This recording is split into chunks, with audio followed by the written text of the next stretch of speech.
राष्ट्रवादी काँग्रेस पक्षाच्या अध्यक्षा सुनेत्रा पवार यांनी निवडणूक आयोगाकडं आपल्या पक्षातील कार्यकर्त्यांची जी यादी दिली आहे ती अशी आहे.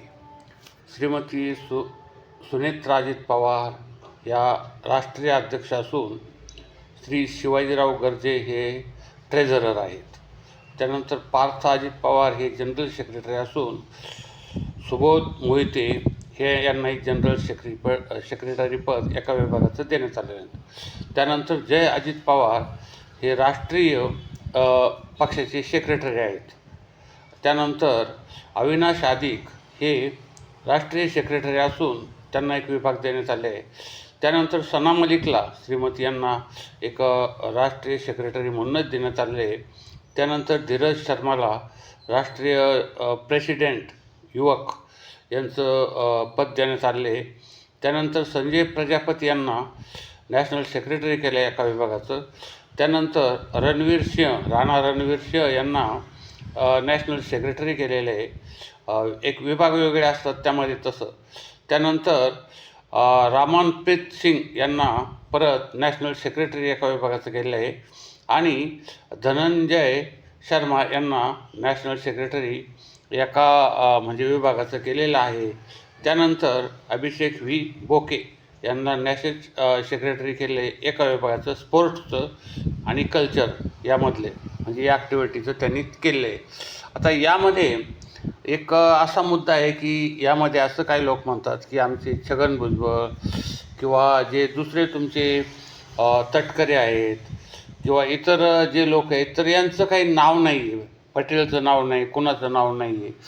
तर या सुनेत्रा पवार आणि पक्षाने आता अजितदादा पवारानंतर, कारण निवडणुकीच्या काळामध्ये अजित पवार हे विधानसभेच्या निवडणुकीच्या वेळी आणि जिल्हा परिषद निवडणुकीच्या वेळी अपघात होईपर्यंत त्यांचं जे हेलिकॉप्टर होतं ते घरा संपूर्ण महाराष्ट्रभर फिरत होतं. मग त्यांच्याबरोबर यापैकी कोणते नेते फिरत होते याची जर चौकशी केली पक्षाने तर आपले हे सर्व नेते आयते बसून होते आणि आपापल्या विभागामध्ये देखील ते काही फिरत नव्हते असं काही लोकांचं म्हणणं आहे. आमच्याकडं या मतदारसंघामध्ये हे लोक आलेले नाही आहेत, त्यांनी आपापला मतदारसंघ कसा सांभाळला हेही त्यांचं माहीत नाही. तेव्हा या संपूर्ण पक्षाची धुरा फक्त आणि फक्त अजितदादा पवार हेच वाहत होते. मध्यंतरी गुलाबी रंगाचं त्यांनी एक प्रचार दौऱ्यासाठी रथही तयार केला होता. त्याच्या माध्यमातून त्यांनी लोक आकर्षित केले. मग त्यांच्याबरोबर होतं कोण तर त्या विभागातले फक्त जे कार्यकर्ते होते ते होते आणि नेते फार कमी प्रमाणामध्ये, जवळजवळ म्हणायचं तर नव्हते. असंच नव्हते की अजित पवार यांच्या खांद्याला खांदा लावून त्यांच्या पाठीमागं राहणारे असं कोणीही नव्हतं. आणि मग त्यामुळं आता जो हा निर्णय घेण्यात आलेला आहे अजित पवारानंतरच्या सुनेत्रा पवार वहिनी यांनी, तर हा जो निर्णय घेतलेला आहे तो बहुसंख्य लोकांना, कार्यकर्त्यांना आणि त्यांचे जे चाहते, अजितदादांचे चाहते जे आहेत त्यांचे चाहते आणि समर्थक या सर्वांनाच हा निर्णय अतिशय योग्य असंच वाटलेलं आहे.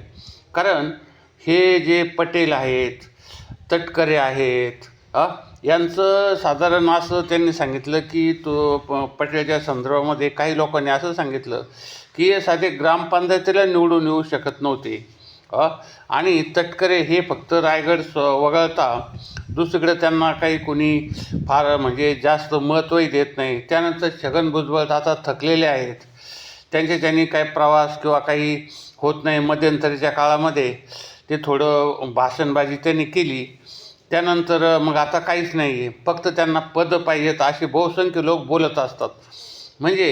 हे पदाचे भुकेले लोक हे अगदी महत्त्वाचं शरद पवार यांच्या राष्ट्रवादी काँग्रेसमधून फुटून, मग ते वळसे पाटील असोत किंवा हसन मुश्रीफ असोत, ही जी 5 नावं घेतलेली आहेत यांना कोणतंही पद देण्यात आलेलं नाही आहे. याचा अर्थ असा की यांना आता पक्षातून जोपर्यंत आहे पक्ष तोपर्यंत राहतील, परंतु पुढील तिकीट मिळणं काही हे मुश्किल होईल अशी एक शक्यता निर्माण झालेली आहे. कारण यांचं पक्षासाठी काहीच योगदान नाही असं काही लोक म्हणतात.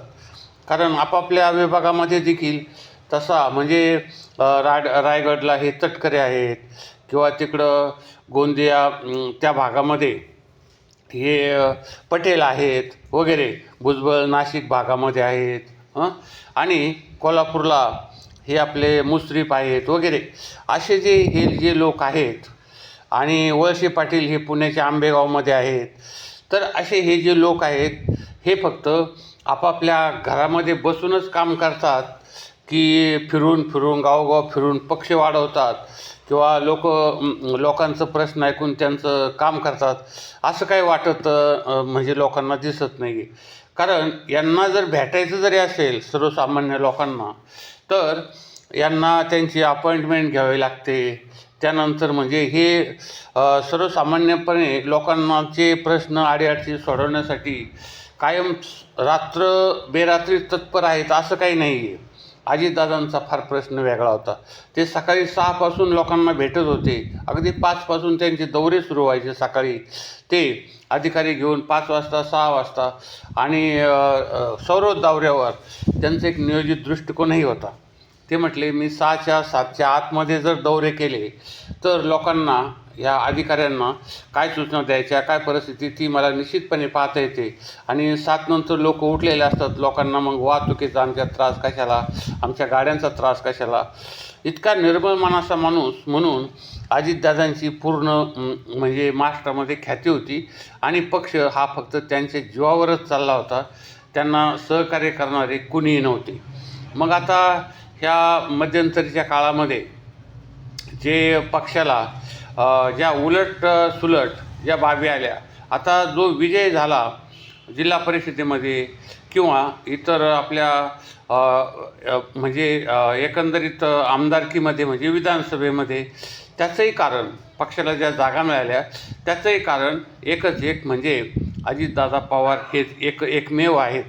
पुणे जिल्ह्यामध्ये तर त्यांनी संपूर्ण म्हणजे एक राष्ट्रवादी काँग्रेस अजित पवार गटाची संपूर्ण सीटं निवडून आणली आणि आपली सत्ता जिल्हा परिषदेवर स्थापन केली. एवढं कर्तृत्व त्यांचं होतं. म्हणजे आता हे तसं कर्तृत्व इतर कुठल्याही जिल्ह्यामध्ये इतर कुठल्याही पुढाऱ्यांचं तसं नाही आहे.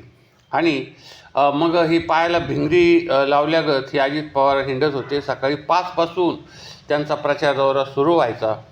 अगदी खाण्यापिण्याची त्यांना काही तमा नसायची, काही खायचे कुठं काय करायचे आणि लोकांमध्ये इतके मिसळायचे की लोक त्यांची म्हणजे दिवानेच होऊन जायचे, वेडे व्हायचे लोक. अजितदादांची आमच्याकडे सभा झालीच पाहिजे आणि मग त्यासाठी अजितदादांना म्हणजे खूप सभा घ्यायला लागायच्या लोकांच्या आग्रह खातर. तर आता हे 5 जण वगळलेत आपल्या राष्ट्रवादीच्या कार्यकारिणीतून, याचा लोकांना खूप आनंद झालेला आहे. कारण आपण जर तुम्हाला या संदर्भामध्येच जर बघायचं असेल तर यामध्ये ज्या लोकांनी या संदर्भामध्ये व्हिडिओ काढलेले असतील त्यांच्या फक्त कॉमेंट तुम्ही वाचा. त्याच्या कमेंटमध्ये काय लिहिलेलं आहे ते वाचा, म्हणजे तुम्हाला एक सर्वसामान्य लोक काय म्हणतात ते तुम्हाला कळेल. कारण या कमेंट जर बघितल्या तर त्या इतक्या म्हणजे टोकाच्या आहेत की या लोक आताच राजीनामे देऊन बाहेर पडतील की काय अशी शक्यता वाटते. इतक्या पद्धतीच्या ह्या कमेंट आहेत. तर हे व्हिडिओ या संदर्भामधील आपण जरूर पहा आणि तसंच या व्हिडिओमधून जे काय झालं ते योग्य आहे की अयोग्य वगैरे या संदर्भामध्ये परतही आपलं कॉमेंट करा. या आमचं हे ATM न्यू वर्ल्ड चॅनलला संपूर्ण महाराष्ट्रात भारतात लोक बघत असतात. आपण या चॅनलला जास्त शेअर लाईक सबस्क्राईब करा आणि सबस्क्राईब करून कॉमेंटही करा. धन्यवाद.